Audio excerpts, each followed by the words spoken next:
Hello there, this is B.R. Neumann, and you are listening to a 15-card tarot spread drawn specifically for you at this moment in time. Before we get into it, I'll explain the significance of each region of the tarot spread. And if you happen to already be familiar with the way this is all going to work, you can simply skip on over to the 2-minute and 45-second mark, at which point the reading will begin. Otherwise, I will now give you the means to follow along by explaining these regions.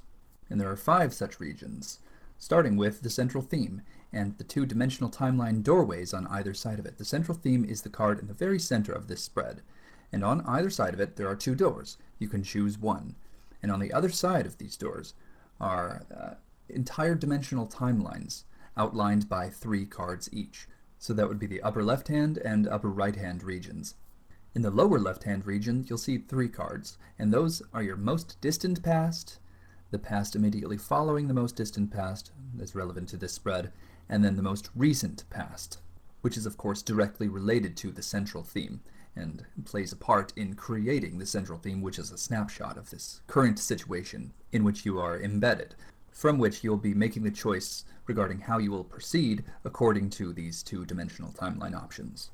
On the lower right-hand side, there are 3 cards outlining your fate section, the first of which is what is going to immediately happen, no matter what choice you do make. However, it's important to note that you choose the way it unfolds, the way you experience it, the nature of it, the flavor of it, according to your chosen dimensional timeline. And then obviously the 2 remaining cards are simply what happens after that, and then what happens after that, the ultimate fate section, which is simply what the entire spread is leading you to, preparing you for. It's the final culmination. So bear in mind as I proceed that you always have the option to not activate the card, by choosing to avoid or failing to embrace the opportunities presented therein. The events in your life will simply unfold according to the greatest probabilities. The idea here is to put the steering wheel in your hands. So whatever you choose, make sure that you embrace or activate the potentials outlined by each definition. Otherwise, what occurs is something like surrendering the unfolding of events to the random, to what I've called the dead mechanism of the universe. A rather impersonal force, much like the forces of nature, that really don't have any consideration for your experience within the whole process. But you, as a self-aware, conscious, sentient being, can actually, elect the nature of the experiences that you have and make them really pan out for you, avoiding any unnecessary complications and really taking advantage of opportunities presented. So with that, we'll jump right into your central theme.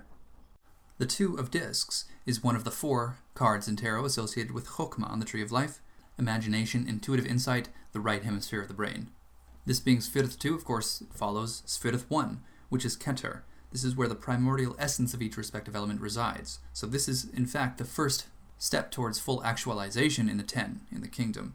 So in this case, the element of Earth's first step towards full actualization manifests as initiated change, beginning with the imagination of what might be possible, what could be different, realistically looking at the situation at hand, and imagining an alternative, then making a suggestion, if not only within your own mind, as to how this change could come about. It embodies the decision that occurs just before action is taken. Embracing this card entails the complete acceptance of the truth, of the facts, and the willingness to take an active role in life's development. It's important to note that while this card does imply action is being taken, it warns against indecision. If action is to be taken, and it certainly is implied here that it is, it must be decisive action if the result is going to be as you intend it to be. So this central theme is not only like a snapshot of your current situation, but it also outlines the areas of your life in which this entire tarot spread is referencing most directly. So you can reflect upon the nature of this card in order to discern the areas of your life that this spread is most relevant to. The more you reflect, the more insight you will be able to derive from this spread. From this position, you can choose the left-hand path or the right-hand path. So we'll start with the left.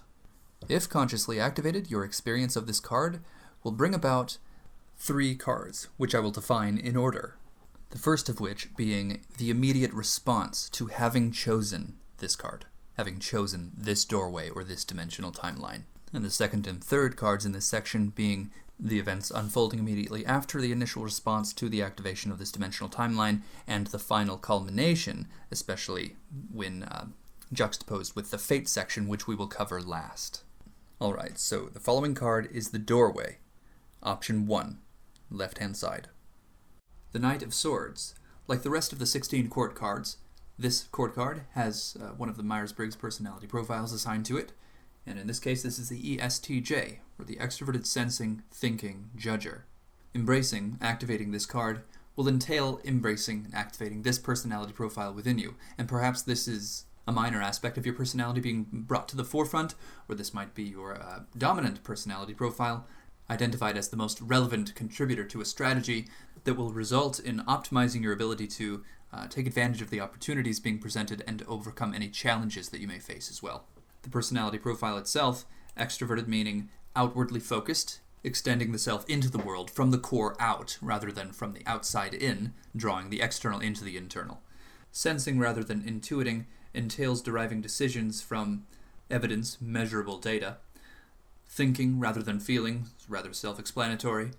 Prioritizing perhaps the left hemisphere of the brain rather than the right, so the logical, reasonable side, the objective side of things, rather than the feeling, compassionate, creative, intuitive side. And lastly, judging versus perceiving. So judging means strategizing at every juncture, analyzing all of the pros and cons for every situation. So this is a very objective personality profile, and a very commanding personality profile, very hard-charging. A natural administrator, so they demand order and structure. So they're very opinionated, results-driven, and also quite traditional and conservative. Additionally, I should mention, this can come in as a personality profile that you encounter. For example, a close relative, perhaps a father or grandfather. This personality profile is common among the males of the older generations. And the intent here is to produce order, to produce coherence, to develop responsibility, thus generating desirable results. Okay, so if this is the doorway you choose, it will bring about your direct experience of the following 3 cards, which I will now define in order. The 3 of Wands. Like all 3s in tarot, this is associated with Binah on the Tree of Life, Sphirith number 3 on the Tree of Life, which has to do with the left hemisphere of the brain. So rationality, logic, deductive reasoning, and this is what allows that which is imagined in the right hemisphere of the brain to be actualized, to be materialized, to be implemented, made real. So as manifest in this case through fire, or through wands, this is confidence, this is skill, the development of some kind of new talent or new ability. And since this is happening through the element of fire, rather than earth, for example, this happens rather automatically. It's not forced, it's not planned for, it's not mapped out, this is not according to a strategy. This is just simply inspired action, raw, primal, straight from the source, like a volcanic eruption or the Big Bang. In order for this to occur, embracing this card will entail being thrown out of your comfort zone, in all likelihood. To bring about such inspired action so miraculously or suddenly, there has to be a need, there has to be incentive, like bringing about an instinctive response of sorts. Just doing what's necessary. So for example, if there's a dream that you've been having, that you would love to see come into fruition someday, well, this says just do it. Just get it done. Worry about how you're doing it, or rather, watch how you're doing it while you're doing it. Learn from your own action. Take note of this. You can gain a new level of self-trust through the experience of this card. And if this new self-trust means lasting confidence, you will have everything you need. The 7 of Cups. Like all 7s in tarot, 7 of Cups is associated with Netzach on the Tree of Life, Sphirith number 7, which is sometimes referred to as the harsh kindness of God. A temporary blockage that's placed before you. An obstacle that compels you to build up strength, to build up enough potential energy to burst through that obstacle, so that when similar obstacles arise in the future, you effortlessly transcend them, perhaps not even noticing them, and that's the kindness. So it's a temporary obstacle, but it's strength building. It's for a purpose. So in this case, as manifest through water, through cups, this is the experience of integrity after resisting some temptation. So the obstacle is some form of temptation. Something that no longer serves you, something maybe you've outgrown that keeps drawing you back into it. So the experience here is facing that temptation, resisting that temptation, and then feeling good about yourself. A renewed faith in self. So that's the kindness, that's the gift, that's really the intention of this obstacle. It may seem unnecessary, but it's not. The temptation keeps surfacing to give you the opportunity to demonstrate to yourself what you're capable of, to demonstrate to yourself what kind of strength you actually possess. The 3 of Discs. Like all 3s in tarot, the 3 of Discs is associated with Binah on the Tree of Life, Spherith number 3, and this is associated with the left hemisphere of the brain, so this is processed wisdom, deductive reasoning, rationality, logic, and so on. And as manifest through discs, through Earth, this is concentration. This is focusing your mind with intention. This also has to do with application of will, so applying yourself, getting something done. It has ties to both Capricorn and Mars. Capricorn being the system developer, the business mind, and Mars ruling the way you use your energy. So honing in on something, narrowing in on a certain subject, and applying yourself fully to that, committing. So this is essentially unidirectional in a way. It's fixated. So embracing this card, of course, implies that you have made a decision, that you are going to commit to one specific thing, subject, circumstance, idea, person, etc. It can manifest a number of ways. The important thing here is the quality of your motivation. The intent should be improvement, making something better, making something work for you, making it all profitable for you and everyone involved. So embracing this card involves a concentration of your efforts, commitment, progress, and consistent focus. Alright, so if you spend a moment to imagine what this unfolding of events might look like for you, and is this something that you would enjoy? Is this something you would benefit from? Are there unnecessary complications in this that you might prefer to avoid? To do this sufficiently, it's good to have something to compare it to. Another timeline to reference, perhaps. So, we'll jump right into that, starting with the doorway, or point of activation. Option 2, right-hand side. The Prince of Discs. Like all court cards, the Prince of Discs can be rightly assigned to one of the 16 Myers-Briggs personality profiles. In this case, the Prince of Discs corresponds with the ESFP, or the Extroverted Sensing Feeling Perceiver. Of course, embracing this card will entail embodying this personality profile. If this profile matches your natural wiring, then this is simply saying be yourself. In the case that you would embrace this card, you would be doing things as you usually do. Or if the profile is not a match, at least you are given the opportunity to embody this personality profile as a kind of strategy for achieving some specific end. There's something in it for you. So if you were to entertain the possibility of perceiving and acting in the way that this personality profile would, you would likely discover something that would benefit you directly. Perhaps this shift in perspective is what's necessary. So the personality profile itself, being the ESFJ, is a very sociable individual, someone who can juggle multiple projects at one time, who can devote themselves to many different subjects while remaining loyal to each of them. So they're very generous, naturally quite content to be steadily working on many different things.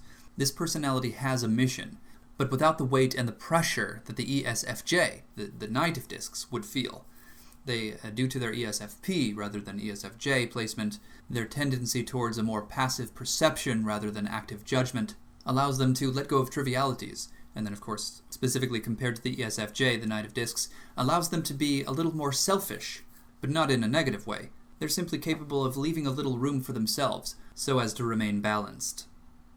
Okay, if you walk through this door, you will bring about the following 3 cards, in order. The Ten of Cups. Like all tens in tarot, this is associated with Malkuth, the kingdom, the realm, the world. This is the plane upon which actualized potentials reside. This is Spherith number 10 on the Tree of Life. And as manifest through water, through cups in this case, this is a sense of complete satisfaction, fullness, satiety. All is fulfilled. However, as it is true with the rest of the tens, this could be representing something that's a little too much, like a flood. Everything's overflowing. There can be too much of a good thing. This could also be pointing to something that is being taken for granted, in which case this card reminds you to not miss out. Take advantage of what you have. Don't take anything for granted. Embracing this card would involve examining fullness itself, admitting what you do have in the form of counting your blessings perhaps, but also acknowledging the ways in which you might be excessive, the ways in which you might have been spoiled. Is your current way of being sustainable? Or have you maybe become stagnant? Ultimately, the role of this card is to instill a sense of gratitude and appreciation, and to remind you what it's all about, what the most important things are in life. The Aeon. The Aeon is the second to last major arcana card, and embodies the essence of Jupiter and Saturn in Aquarius. Liberation, redemption, preparation for transcendence, a long, arduous battle having been fought. You've learned so much. Now it's time to move on to the next stage, to the next paradigm. In short simplicity, the Aeon promises that the next stage is just around the corner. You're in the final stretch. The light that was once at the end of the tunnel is now stretching up, over, and around you. All you have to do is keep going. All you have to have is hope and faith. Be persistent. You're almost there. The realization of your own personal utopia is at hand.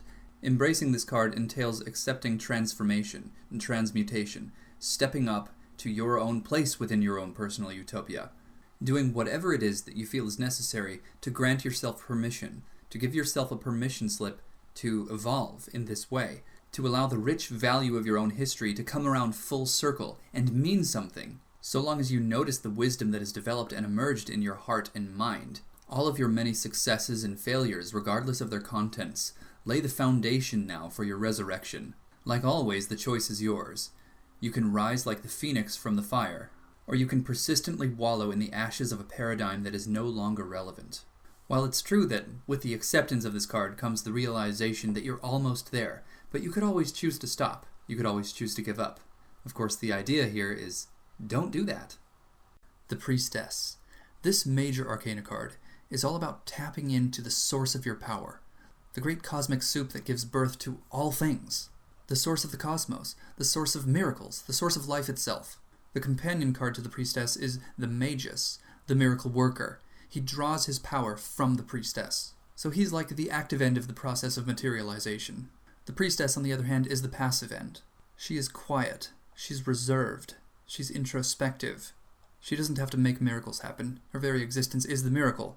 However, her presence within this reading, if properly embraced, implies that you have the option of becoming that active side of this, becoming the Magus, working miracles, and then watch as amazing things unfold before you, instilling a deep sense of faith, not only in yourself, but in your source.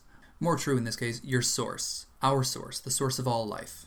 Fully embracing this card does have a prerequisite, that you step back a bit, take a more passive and receptive role, and if you do so with all of your heart, prepare to witness miracles unfold as you discover your reality as the Magus. The key word here, if there has to be one, is trust.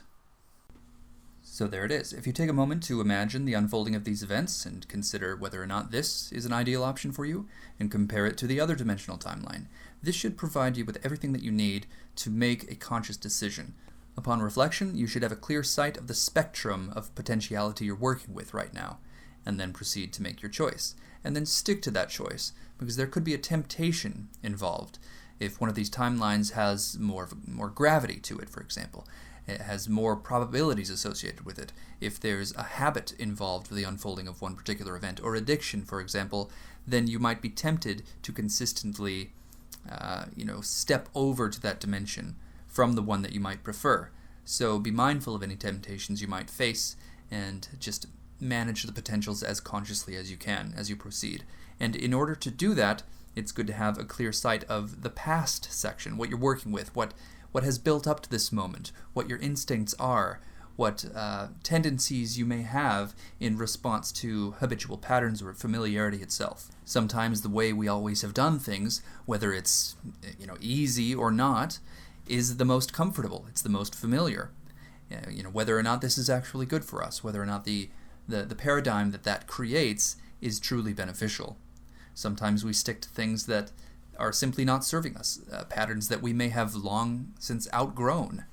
So the way that we're going to deal with this past section is by considering the activated potential of each card. We'll talk about the definition of each and what it means, or what the implications of this card are based on the idea that you would activate them. And in doing so, in activating the card, you would be gaining the perspective that you require to move forward, gaining the wisdom, gaining the insights from the experiences that you've had, so as to more consciously make the decision about how you're going to proceed forward. The card in your most distant past may in fact be something deeply rooted in your childhood experiences, something that is perhaps at the core of your being, something contributing to much of what you decide to do in life from a subconscious point. And the subconscious is, of course, massive, much more massive than we realize, dealing directly with a huge amount of the information that we interface with on a day-to-day basis. So the subconscious is hugely involved with the decisions that you're going to make moving forward. So in order to gain insight about the workings of the subconscious, it's good to look into the most distant past. And by observing the potentials of this card activated, as they would unfold activated, you can gain the insight about how exactly you're going to do that. You're going to gain insight about the truth of its influence on this part of your subconscious. The card immediately following that would be the direct result of the workings of your subconscious, and then the card following that is, of course, what leads to your central theme. Embracing and therefore activating each of these cards is a process akin to integration, or closure, if you will, revisiting and perhaps resolving events or experiences seemingly embedded in your past that are still active, still actively contributing to your current state and the choices that you're making regarding your future. So here they are, the 3 cards in your past section, in order, starting with your most distant past. The Knight of Wands. Like all knights, like all court cards in tarot, this is associated with one of the 16 Myers-Briggs personality profiles. There are 16 of those, and there are 16 court cards. So the Knight of Wands corresponds to the ENTJ, or the extroverted, intuitive thinking judger, a natural leader, a visionary, somebody who's argumentative, somebody who plans systems cautiously, and someone who commands that those systems, those strategies are carried out. This is someone who does not tolerate incompetency, but they can be very gregarious, sometimes becoming associated with groups or societies devoted to competency in its varying forms. And so because of this personality profile tends to climb socio-political ladders, achieving tremendous success in many areas, or maybe just one area, figuratively climbing to the top of a pyramid, seeking the very top of a competence hierarchy. So this individual might have political inclinations, or they might simply be wired for business. In any case, gaining power is the name of the game, and they are very good at it. Embracing this card will entail prioritizing matters that would be in line with his personality profile. Whether or not this is a match for your personal wiring, this card beckons it forward, beckons it out of you. It's called for in one way or another as a kind of strategy. This personality profile can be easily translated into a game plan, or an outline of the ideal perspective you should have in order to make the best of the situation. Many of us who aren't a match for this profile at least know people who are, in which case the experience of this card would likely either be such individuals playing a more prominent role in our lives, or such individuals being ideal role models, if our intent is to make the best of the situation. An intent I would certainly encourage. The Moon. This major arcana card speaks to one's own deep, dark, personal abyss. It casts light upon one's own personal illusions, forcing us to face them. Sometimes we believe them to be real. The Moon never gives us all of the information we require to confidently determine whether or not these visions or experiences are reflections of the real or the unreal, truth or illusion. We are left in the dark, facing the light or the abyss within, waiting for the spark of insight and inspiration to inform ourselves of the reality of our impervious nature, our infinite existence, or our limitless power. But in the meantime, we are left feeling quite vulnerable. The Moon can be very deceptive. The light it shines is not its own, and the degree to which it shines is never consistent, unless you look closely, unless you learn its cycles, discovering how they match your own. The Moon can be a solitary source of light in the dark, or it can be the source of lunacy. It reflects back our natural state. Sometimes we have to believe the illusions we see are real. Sometimes the aspects of ourselves we consider most real are illusions. In any case, embracing this card will entail embracing the shadow, looking at oneself honestly. When the conditions we find ourselves do not allow us to get and maintain our bearings, we must look within. We must inform ourselves. We must confront the reality of ourselves to see what we're all about, where we're going, what we truly intend, desire, what we truly know, and what we don't know. If we proceed unconsciously, this can mean hysteria. This can mean rejection of reality. This can mean fear. But if we proceed with the light of our own personal truth at the forefront of our being, this can entail the deepest self-realization one can imagine. The Emperor. This major arcana card represents authority. The Sun placed in Capricorn embodies this quite well. It denotes order, structure, a plan, a sense of law, and mastery of the will over nature. Positively, this can represent raw creative power and potential, the experience of receiving recognition, empowerment, and stability. Embracing this card would entail a realistic perspective and realistic approach. This is not the tyrant, like what so many misunderstand as a source of patriarchal oppression. This is merely the natural result of a force climbing to the top of a competence hierarchy, earning the right to rule, by both grasping and practicing the means to bring order from chaos. The Emperor desires freedom for all, taking responsibility to ensure this upon himself, thus sacrificing much of his own experience of freedom. It's inevitable that such archetypal forces would represent the bad guy, the tyrant, the privileged patriarch, the oppressive father, and this is made possible due to a fundamental misunderstanding of dominance hierarchies and how they are constructed naturally, not politically or socially. Therefore, the experience of this card often brings out a sense of victimhood, and whether this fuels a false sense of self through victim identity or compels one to sharpen their own mind, take responsibility, and empower themselves is entirely up to the individual. Active experience of this card involves the contemplation of this and, ultimately, a choice. Will you identify with a story of victimhood, thus disempowering yourself and creating a tyrant from nothing? Or will you empower yourself, sharpen your mind, take responsibility, and become the emperor? These two choices will create vastly different worlds, and we can see and feel this palpable tension between these two worlds in the socio-political spheres of the modern era. Alright, so your experiences of these three cards has contributed directly to your current state, this snapshot of the current situation outlined by your central theme and the two choices that you have, or the one choice, rather, that you have to make regarding these two options. So now let's consider your fate section, the most certain probabilities you could possibly have. And I should add, it's important to not take these too literally. Take some time to really reflect on the potentials and creatively think about how the nature of these cards might unfold in your life, how they might be directly related to you. Everyone's unique, we all have our own unique circumstances. So the nature of the potentials within these cards can manifest any number of ways. And since nobody understands your situation like you do, it'll be up to you to really creatively imagine the ways in which these cards might apply.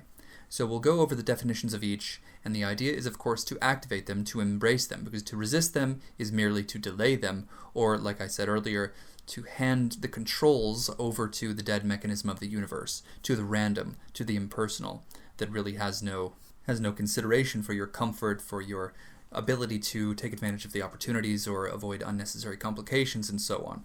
The forces of nature simply do as they do. So, okay, we'll start with the first, the immediate response to the choice that you are going to make, and then proceed from that point on, the events immediately following the first wave, and then the final culmination. It's important to line up these three cards with the three cards outlining the dimensional timeline that you're going to choose, because your choices obviously are going to affect the way that each one of these waves is going to unfold, so that gives you an idea of how exactly you can influence your fate, how you can tweak and modify the events that are certain to happen in order to make them more beneficial, in order to make them easier, to make them more profitable, and to also avoid any complications that are unnecessary or any old patterns that you have long since outgrown.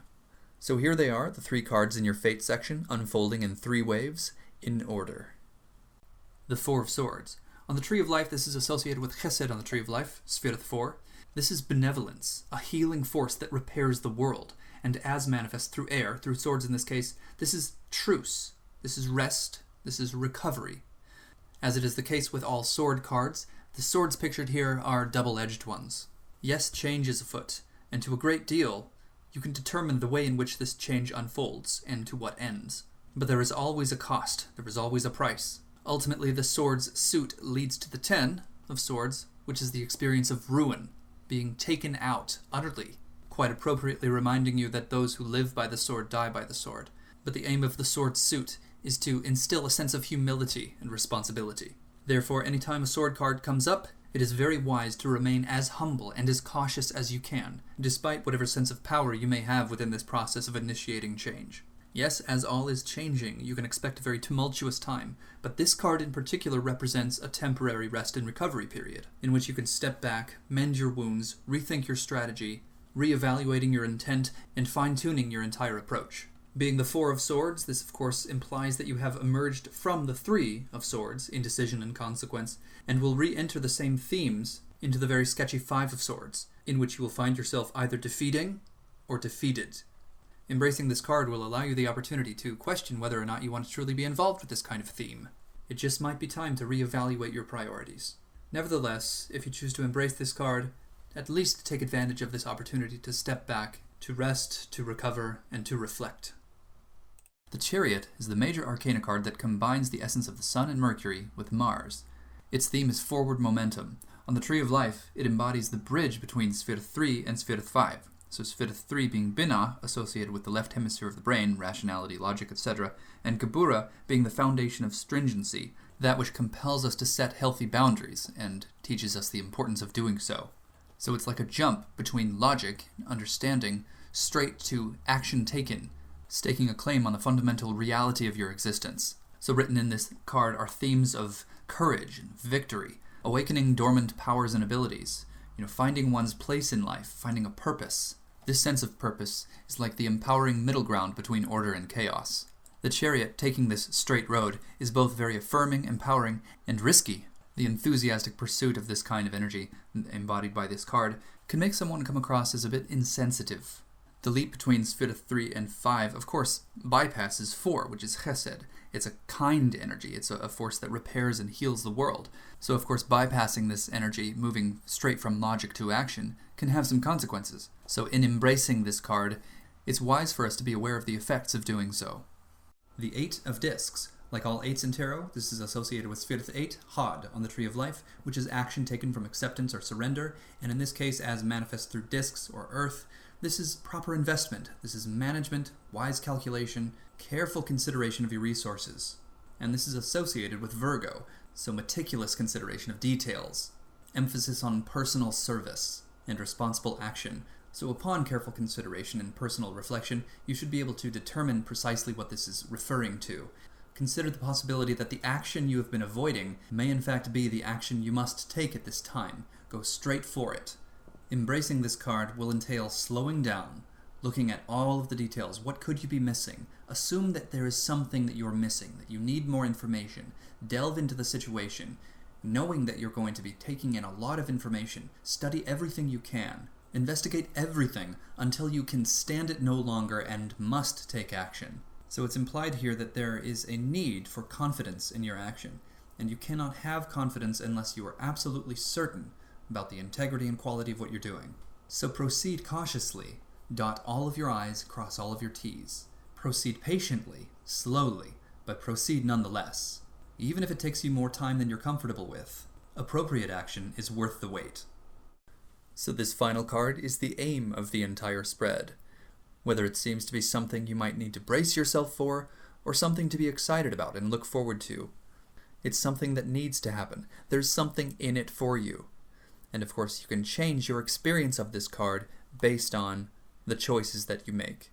Starting now, starting here in your central theme, based on these two simplified polarities and choices that you have standing before you like two doors. And fortunately, these doors have signs. They explain what happens on either side.